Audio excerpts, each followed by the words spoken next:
Hola médicos, bienvenidos de nuevo a otro episodio de lecturas de guías de práctica clínica. En esta ocasión traemos una de las guías más importantes y más si te estás preparando para el examen de residencias aquí en México, que es diagnóstico y tratamiento de la diabetes en el embarazo.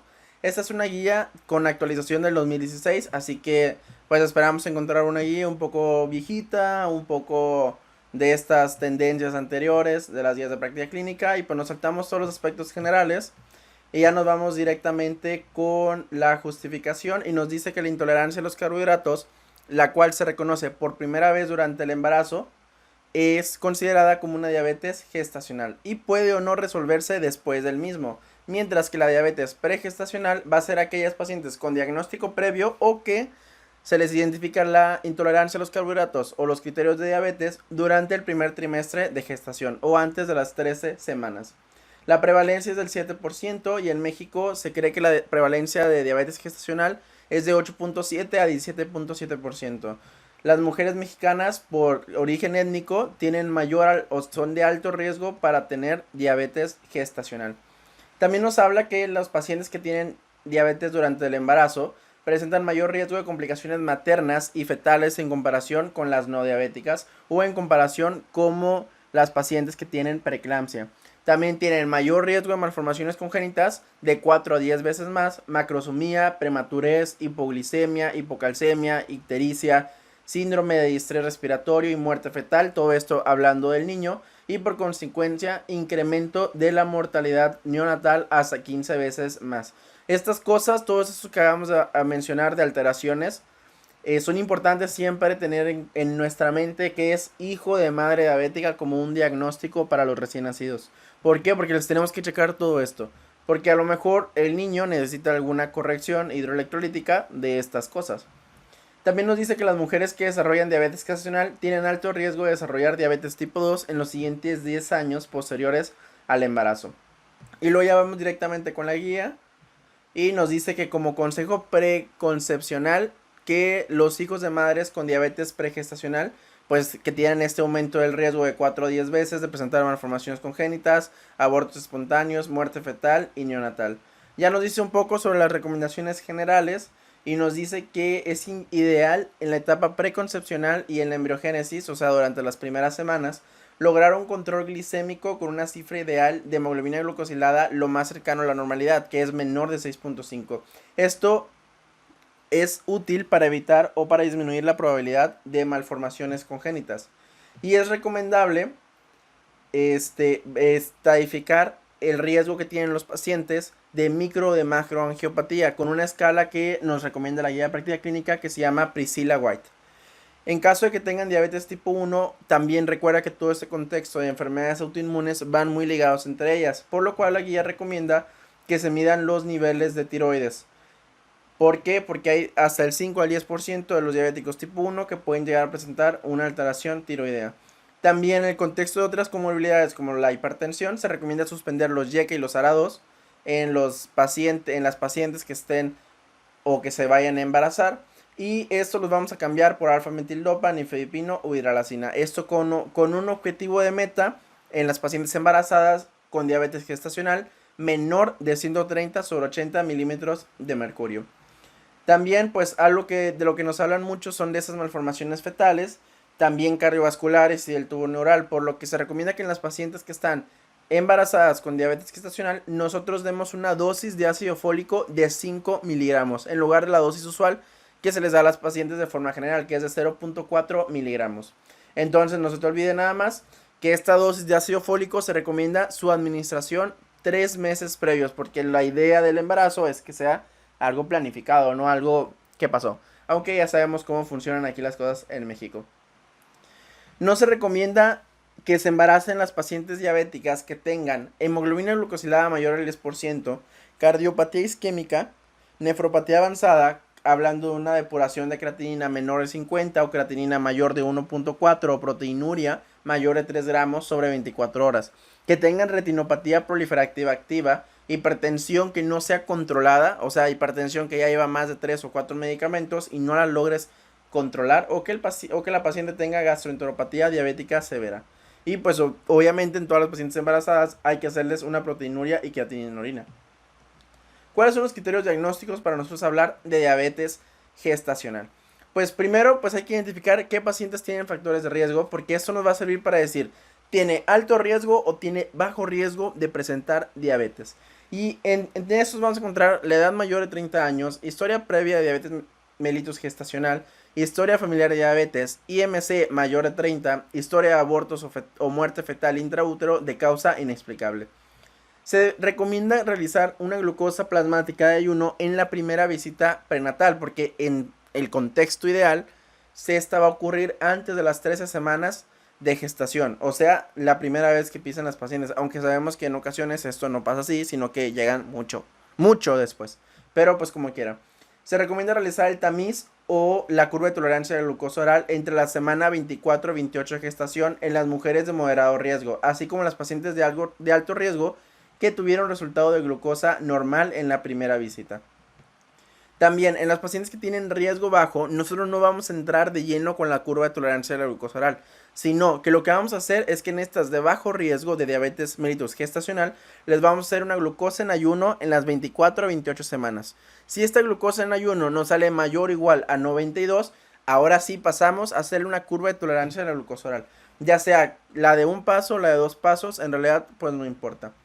En embarazadas en el primer trimestre que no tengan alteraciones de la glucosa en ayuno, se recomienda pues la curva de tolerancia de la glucosa oral con carga de 75 gramos. Esto pues si consideramos la prueba de un paso. Una nueva determinación de glucosa de ayuno o si se cuenta con el recurso, una hemoglobina glucosilada. Por con esto vamos a definir que estamos ante una diabetes mellitus pregestacional y no diabetes mellitus gestacional. Realizar el tamiz o la curva de tolerancia de glucosa oral, pues en las pacientes que tengan moderado y alto riesgo en la semana 24 a 28. ¿Y cuáles son los criterios diagnósticos para nosotros en las curvas de tolerancia de glucosa oral? Decir que tenga o no tenga, pues diabetes gestacional, ¿no? O sea, que tenga alto riesgo. Pues, como debes de saber, es un poco complicado a veces de entender. Va a haber dos formas de hacer los criterios. La de un paso y la de 2 pasos. La de un paso, que es bajo el consenso de la IAD-PSG, que no nos vamos a poner a decir las siglas, nos habla de una curva de tolerancia de glucosa oral de 75 gramos. Recuerda, esto es la de un paso, 75 gramos para un paso.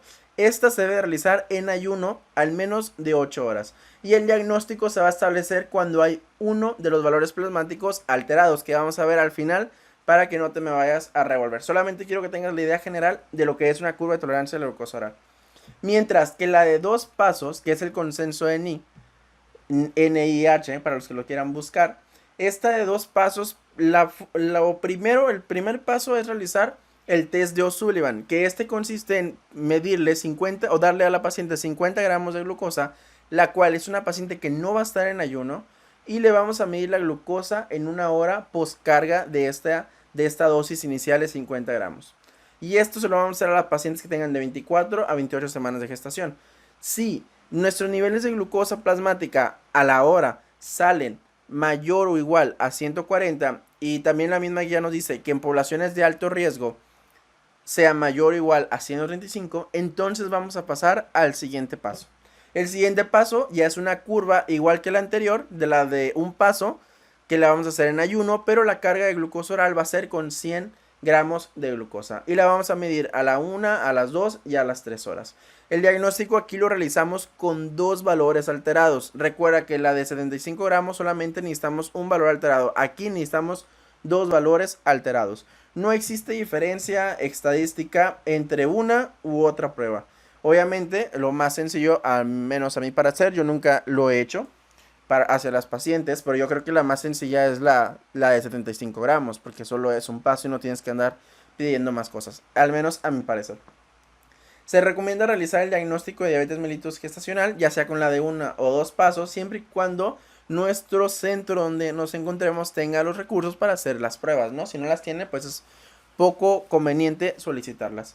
El diagnóstico de diabetes mellitus pregestacional es aquella que se realiza antes de la 13 semana de gestación. Y también nosotros podemos sospechar en las pacientes, porque recuerda que en su visita inicial, una de las cosas que pedimos son exámenes generales de orina. Y si nosotros encontramos glucosuria de 2 cruces o más en una ocasión, o de una cruz en 2 o más ocasiones, pues podemos empezar a sospechar que la paciente ya tiene ahí un problemita del azúcar, ¿no? Como comúnmente se le dice. Y pasamos ahora con la terapia médica nutricional. Pues nos vuelven a recordar en la guía los efectos adversos de tener hiperglicemia en las mujeres embarazadas, que es macrosomía, acidosis fetal y mortalidad perinatal. Y nos dice que la terapia nutricional obviamente tiene que ser con médico o con nutricionista, con dietistas que sean certificados para el manejo de diabetes y embarazo. O sea, no con cualquier nutriólogo podemos mandar a nuestros pacientes. Y no se recomiendan las dietas estrictas en reducción de calorías, o sea, aquellas que sean menores de 1500 kilocalorías. Porque recuerda que está creciendo una vida adentro, entonces tienes riesgo de de que el bebé no vaya a tener los nutrientes necesarios. El ejercicio, las mismas recomendaciones generales, que son al menos 30 minutos por día y que son ejercicios aeróbicos. Esto es como que regla para toda la población general. El tratamiento. Se recomienda iniciar el tratamiento si tenemos un crecimiento fetal mayor o igual a la percentil 90. Y en estos pacientes vamos a ser un poco más estrictos a la hora de tener nuestras metas de glucosa, que van a ser menor o igual a 80 miligramos en ayuno y menor o igual a 110 miligramos 2 horas postpandrio. Muy importante tener esas dos cuestiones en la cabeza porque te las pueden llegar a preguntar en alguna ocasión. El tratamiento farmacológico se debe considerar cuando la dieta y el ejercicio no logran las cifras objetivo, que estas para las que no tengan un bebé mayor de la percentil 90 van a ser menor de 95 en ayuno y menor de 120 a las 2 horas postpandrio. Y se recomienda hacer los controles glicémicos en periodos de 2 semanas. Y luego pasamos a algo que es sumamente importante, porque estamos ahora en una situación en México en donde tenemos diabetes y tenemos personas que aún no se embarazan y ya tienen diabetes. Entonces, ¿qué les vamos a hacer a las pacientes que están con diabetes pregestacional y se embarazan? Bueno, aquí nos dice que los hipoglucemiantes orales, en el que vamos a destacar siempre a la metformina, la cual su acción es un sensibilizador de la insulina, actúa inhibiendo la gluconeogénesis y la liberación de glucosa hepática, mientras va a incrementar el consumo de glucosa por parte del músculo. Este medicamento cruza la barrera placentaria, pero las concentraciones son menos de la mitad de las concentraciones maternas. Entonces, si te recordamos la siguiente pastillita chiquitita que le damos siempre a los pacientes, o que así se la aprenden los pacientes, que es la glibenclamida, esta se asocia primero a menor control glicémico en las pacientes embarazadas. Segundo, a que existe un mayor índice de macrosomía y de embarazos posttérmino con la administración de la glibenclamida. Entonces, solamente se recomienda el uso de metformina. Y si la paciente ya lo está utilizando, pues le vamos a continuar la metformina, no se la vamos a suspender. Pero si utiliza otros hipoglucemiantes, podemos considerar el cambio a metformina. También nos dice que el uso de metformina va a ser contraindicado en pacientes que tengan alto riesgo de desarrollo de acidosis láctica, como puede ser las dos que ya vimos en todos los episodios de diabetes y ya te las debes saber, y si no te las sabes pues te las vuelvo a decir, que tenga deterioro de la función renal, principalmente si hablamos de un aclaramiento de creatinina menor de 30 mililitros, que tenga deterioro de la función hepática o que tenga ciertas circunstancias como eventos de hipoxia o riesgo de eventos de hipoxia que le incrementen el riesgo de desarrollar acidosis láctica. También hay factores pronósticos que nos van a hablar de que la paciente va a fallar con su tratamiento de metformina y que es mejor darle ya insulina a la paciente, en las cuales destaca que el diagnóstico de diabetes mellitus gestacional sea en menos de 20 semanas de gestación, que necesite terapia farmacológica después de la semana 30 de gestación, que la glucosa plasmática en ayuno sea mayor de 110 y la glucosa postpandrio a la hora sea mayor de 140, o que la paciente esté ganando más de 12 kilos de peso durante su embarazo. Esos son como que indicadores de que la terapia con metformina no va a ser efectiva. Mientras que el tratamiento con insulina, recuerda que es el tratamiento de elección en las pacientes embarazadas. Es uno de los medicamentos que no pasan la barrera placentaria y que te tienes que saber de memoria. ¿Qué vamos a dar o cuál es la recomendada? La recomendada es la insulina basal, que principalmente la insulina de acción intermedia, porque esta es la única que está aprobada como terapia basal y es considerada como el estándar para el cuidado de la diabetes y el embarazo. Esto como evidencia. Y nos dice que como recomendación, cuando no se logran cumplir metas de control glicémico con cambios del estilo de vida y terapia nutricional, vamos a iniciar el tratamiento con insulina NPH. Ya sabes que todo esto de las dosis y demás hay que estudiárselo aparte porque en estos episodios es un poco complicado que nos pongamos de acuerdo, ¿no? Apenas en un videito que ya si ustedes quieren pues me lo hacen saber a través de las redes sociales. Se adiciona insulina como recomendación rápida cuando no se alcanza la meta terapéutica de glicemia postpandrio. Y la combinación de insulina de acción rápida e intermedia debe ser administrada 30 minutos antes del desayuno y de la cena. Además, otra de las cosas súper importantes en todos los pacientes diabéticos es el automonitoreo. Se recomienda considerar en la frecuencia utilizar tiras reactivas para hacer el monitoreo o el automonitoreo en los pacientes que tengan diabetes y que tengan embarazo. Esto para poder ajustar tipos de tratamiento y ver cómo están las glicemias de nuestro paciente, para ver su estabilidad de la glucosa, porque podemos tener pacientes que tengan alto riesgo de hipoglicemia que va a ser contraproducente para el desarrollo del bebé, o pacientes que tengan hiperglicemias que también va a ser contraproducente para el desarrollo del bebé. Se recomienda que el automonitoreo sea de 3 a 4 veces al día.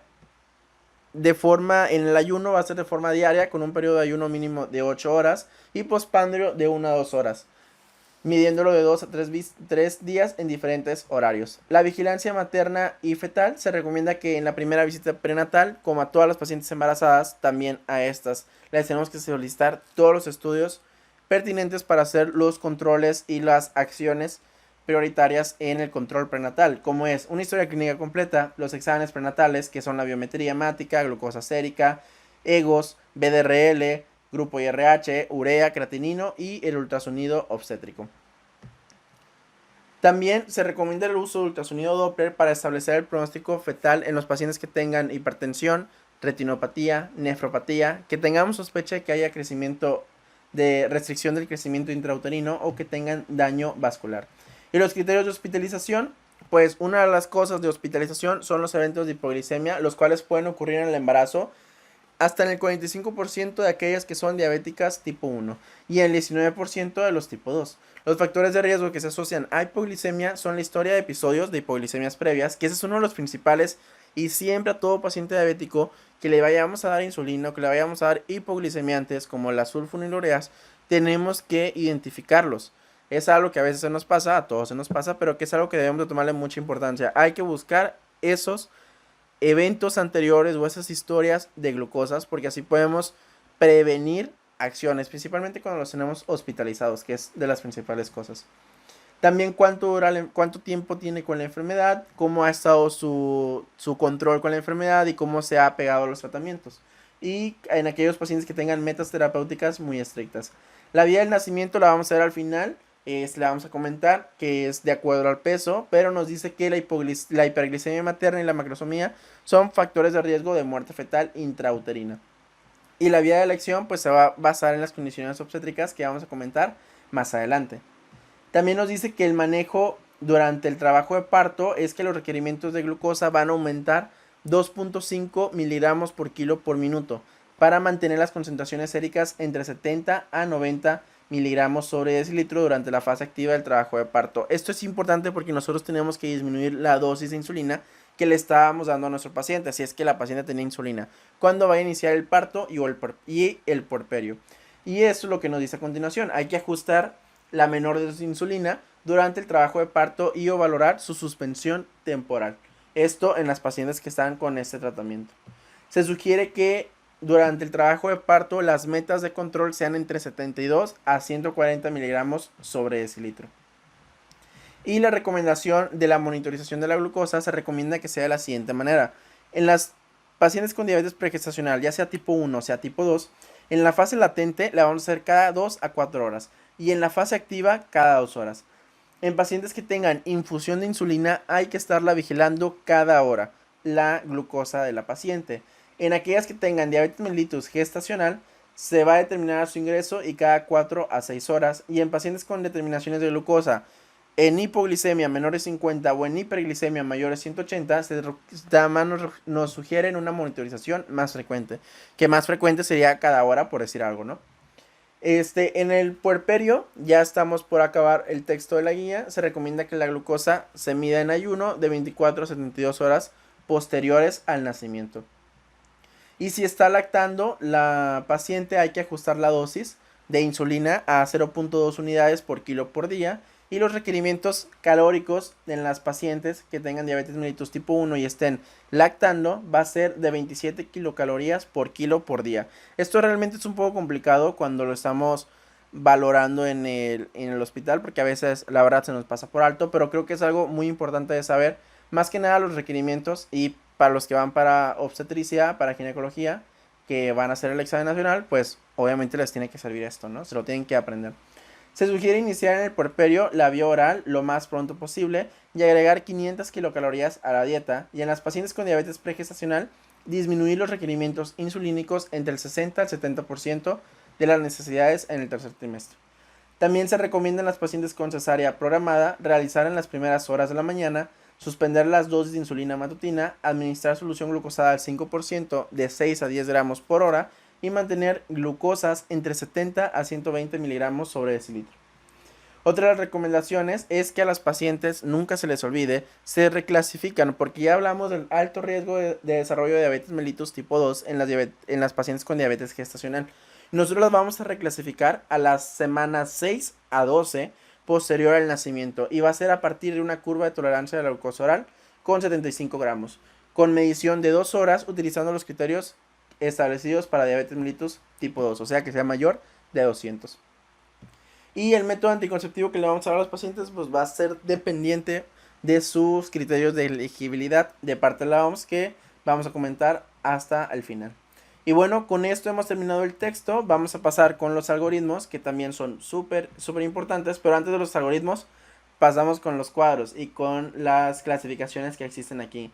Aquí nos hablan un poco de la clasificación de White modificada para diabetes, pues son una clase de criterios que nos van a hablar sobre que si tiene curva de tolerancia de glucosa oral alterada, inicio de la edad ya sea a los 20 años o que tenga después de los 20 años, también si tiene complicaciones macro o microvasculares como retinopatía, nefropatía, etcétera, ¿no?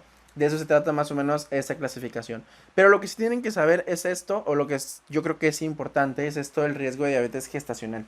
Las pacientes que tienen bajo riesgo son aquellas que no tengan familiares con diabetes, que tengan menos de 25 años, IMC normal al inicio del embarazo o antes del embarazo, peso normal al nacer, sin sin antecedente de alteración de metabolismo en la glucosa y sin historia de pobres resultados obstétricos.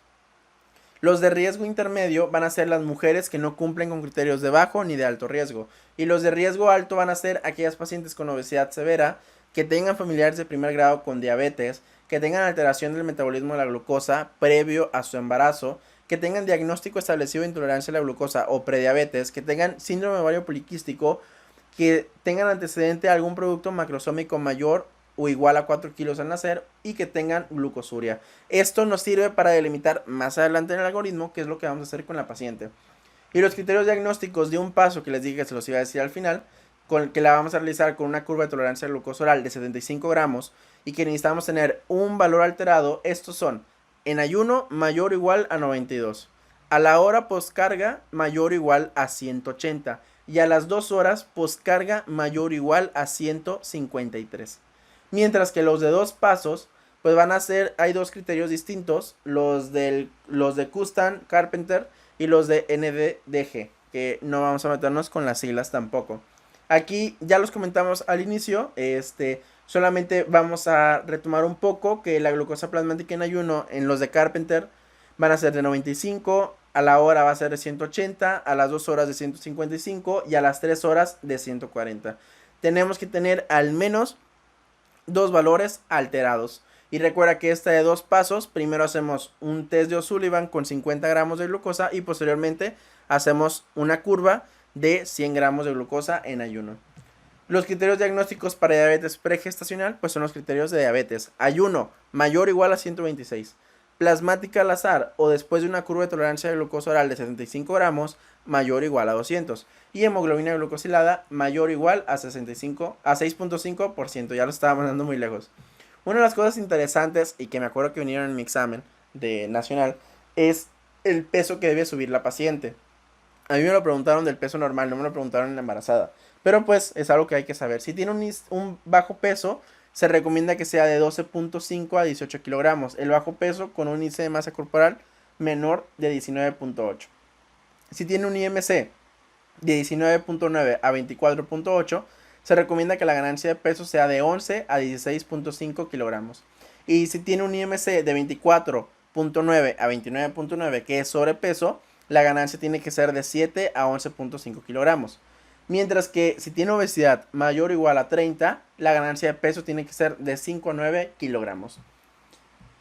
Y luego después pasamos a las metas terapéuticas. En la diabetes gestacional, que es el objetivo propiamente de esta guía, la glucosa en ayuno tiene que ser menor de 95, a la hora postpandrio menor de 140, menor o igual a 140, a las 2 horas postpandrio menor o igual a 120, la hemoglobina glucosilada menor o igual a 6% y antes de dormir y en la madrugada de 60 miligramos. Aunque esto de 60 miligramos yo no lo tomaría para nada en cuenta porque ahí ya estaríamos hablando de hipoglicemia. La verdad me sorprende que venga ese parámetro ahí. Y en la pregestacional pues son un poco más estrictos. En ayuno van a ser menor de 90, a la hora postpandrio menor o igual a 130 sobre 140, a las 2 horas postpandrio menor de 120 y la hemoglobina glucosilada menor o igual a 6%. Se van a recomendar el uso de metformina en pacientes con antecedentes de SOP, de síndrome ovario poliquístico, y que ya hayan sido tratadas con metformina, que la terapia médica nutricional haya fallado, que tengan un índice de masa corporal mayor al 35%, una glucosa en ayuno menor de 110 y que no responde al tratamiento médico nutricional, será glucosa en ayuno mayor de 110. Y edad gestacional al momento del diagnóstico por arriba de 25 semanas de gestación. Algo que difiere, por ejemplo, de lo que decía en el texto de la guía, que te estaba diciendo que si era menor de 20 semanas o mayor de 30 semanas, le ibas a dar terapia con metformina, ¿no? La dosis recomendada es de 500 a 850 miligramos y se debe de ir incrementando la dosis 500 miligramos dividido en 1 a 3 domas al día, que tiene que ser con el alimento. Y luego ya nos habla un poco acerca de la insulina. No nos vamos a meter en esto, pero sí les recomiendo que repasen la guía porque vienen como que las formas en que la podemos administrar y ya vienen los pasos para administrarla. Y luego ya nos vamos a ir directamente con, bueno, antes de pasar al algoritmo, los criterios de hospitalización, que es que tenga glucosa en ayuno mayor de 140 y o postpandrio a la hora mayor de 180. Esos son criterios de hospitalización. Que tenga sospecha de complicaciones no obstétricas como cetoacidosis diabética o estado hiperosmolar, hipoglicemia en ayuno menor de 60 con o sin datos de neuroglucopenia y que tenga inestabilidad metabólica, que se va a manifestar por hipoglicemia menor de 60 o con hiperglicemia mayor de 300. Y ahora sí, pasamos con el algoritmo. Y el algoritmo, pues, en la primera parte hay que ver en su visita prenatal, ¿no? En menos de 13 semanas. Si en menos de 13 semanas nosotros hacemos una glucosa casual, así nada más, y sale mayor o igual a 200, podemos estar ante una diabetes mellitus tipo 2. Yo digo podemos, aquí el algoritmo te dice que ya estás ante una diabetes mellitus tipo 2, pero yo digo que podemos porque hay que hacerle otro criterio. O sea, si vas a diagnosticar diabetes, tienes que seguir los criterios propiamente de la edad, que son dos alterados, ¿no? Si nosotros nos vamos por la glucosa en ayuno, si tenemos mayor o igual a 126 en la glucosa en ayuno en pacientes menor de 13 semanas, vamos a estar otra vez con diabetes mellitus tipo 2 o diabetes mellitus pregestacional. Si la glucosa en ayuno sale entre 90, 92 a 126, estaríamos hablando ya propiamente de un valor de intolerancia a los carbohidratos, ¿verdad? Entonces, le hacemos una curva de tolerancia a la glucosa oral de 75 gramos y si nos sale en ayuno mayor de 92, a la hora mayor de 180 y a las 2 horas mayor de 153 y tenemos un valor de estos alterado, pues entonces estamos ante una diabetes pregestacional. Si no le hacemos curva de tolerancia a la glucosa oral, le podemos hacer hemoglobina glucosilada. Y si nos sale mayor de 6.5, también estamos ante diabetes mellitus pregestacional. Si no tenemos determinación en caso de que no contemos con una curva de tolerancia a la glucosa oral o hemoglobina glucosilada, lo que vamos a hacer en pacientes con intolerancia a los carbohidratos, que es de 92 a 126 miligramos, es enviarlos a un sitio en donde les hagan las pruebas. Este paso se me hace como que irrelevante, pero viene en el algoritmo. Y si estamos ante un paciente que tiene menos de 92 miligramos sobre decilitro antes de las 13 semanas de gestación, pues ahora sí estamos ante una probable diabetes gestacional, ¿de acuerdo? Nunca se te olvide lo de las 13 semanas de gestación. Aquí ya estamos hablando de una paciente que salió con 92 o menos de glucosa, que esto nos quiere decir que no tiene diabetes en ese momento. Lo que vamos a hacer ahora es identificar, ¿es de alto riesgo o es de bajo riesgo para que tenga factores para el desarrollo de diabetes gestacional? Si es de bajo riesgo, lo que vamos a hacer es una glucosa en ayuno que se va a realizar a las 24 a 28 semanas, ¿no? De forma ideal. Si la glucosa en ayuno no sale menor de 92, estamos ante una paciente que no tiene diabetes gestacional, entonces no pasa nada. Pero si estamos ante una paciente que tiene mayor de 92 miligramos sobre decilitro, le vamos a hacer una curva de tolerancia de glucosa oral. Y aquí quiero unir también a los pacientes de alto riesgo. Si es una paciente de alto riesgo, de forma inicial vamos a ir con la curva de tolerancia de glucosa oral. Entonces, ya estamos en la curva de tolerancia de glucosa oral, que se recomienda que se realice en las 24 a 28 semanas. Y tenemos dos métodos, ¿no? El método de un paso y el método de dos pasos. El método de un paso se hace con 75 gramos de glucosa, y si tenemos un valor alterado, pues estaríamos hablando de diabetes mellitus gestacional. Mientras que el método de dos pasos, lo que vamos a hacer es una carga inicial oral de 50 gramos que no requiere ayuno, y le vamos a medir la glucosa una hora postcarga. Si esta glucosa a la hora postcarga no sale mayor o igual a 140, lo que vamos a hacer es el segundo paso, que es una curva de tolerancia de glucosa oral con 100 gramos de glucosa, pero el paciente ya va a estar en ayuno, y la vamos a medir a las 3 horas. Si a las 3 horas es mayor o igual a 153, entonces estamos ante una diabetes mellitus gestacional. Pero si en nuestro método inicial en el primer paso de la de dos pasos, que es la carga de oral de 50 gramos, nos sale una glucosa menor de 140, pues entonces estamos ante una paciente que no tiene diabetes gestacional. Y bueno, ya lo último que nos queda por revisar es que cómo vamos a resolver el embarazo de nuestra paciente con diabetes gestacional. Si pesa menos de 3.800 o tiene un peso adecuado para edad gestacional, y la paciente no tiene descontrol metabólico, no tiene enfermedad vascular con diabetes mellitus tipo 1 o no tiene muerte fetal previa, podemos continuar el embarazo hasta la semana 40-41 y ya producir el embarazo con inducción o conducto-conducción o con lo que quieras hacer, ¿no? Pero si la paciente tiene de 3.800 a 4.000 gramos o tuvo descontrol glicémico, tiene enfermedad vascular en diabetes mellitus tipo 1 o tiene muerte fetal previa, lo que vamos a hacer es que vamos a la semana 38 a 39 inducir el trabajo de parto, obviamente previo a la valoración de una pelvis materna adecuada, o que si el paciente pues va a salir por ahí, ¿no? Más o menos, porque si no tiene una pelvis materna adecuada o es macrosómico, como en el caso de más de 4.000 gramos, aquí lo que vamos a hacer a los pacientes es ofrecerles una cesárea electiva para reducir la mortalidad materno-fetal. Y pues bueno, con esto hemos terminado el episodio de hoy. Esta es una de las guías más importantes que existen, a mi parecer, más si te estás preparando para el ENARM, porque es algo de lo que siempre te van a preguntar. Principalmente saber las diferencias entre criterios de hospitalización, saber cuáles son las metas terapéuticas, pero principalmente saber el diagnóstico con un paso y con dos pasos, porque como hay muchos valores, te los pueden llegar a preguntar si te estás preparando para los exámenes de residencias médicas. En la práctica clínica, lo que yo más destacaría aquí, siempre que estés ante una paciente ante una embarazada, aunque no sepas que tenga diabetes, ante una embarazada, siempre tienes que estar sospechando de que puede desarrollar diabetes o puede ya tener diabetes. ¿Por qué? Porque es una población de alto riesgo. Los mexicanos y los latinos somos poblaciones de alto riesgo para el desarrollo de diabetes, y casi todos tenemos familiares de primer grado con diabetes, lo que nos suma más factores de riesgo. Y bueno, con esto me despido, espero y el episodio les haya gustado. Por supuesto que si es así, no duden en compartirlo en sus redes sociales. Soy el Dr. Treviño y nos vemos en la siguiente lectura. Chao, chao.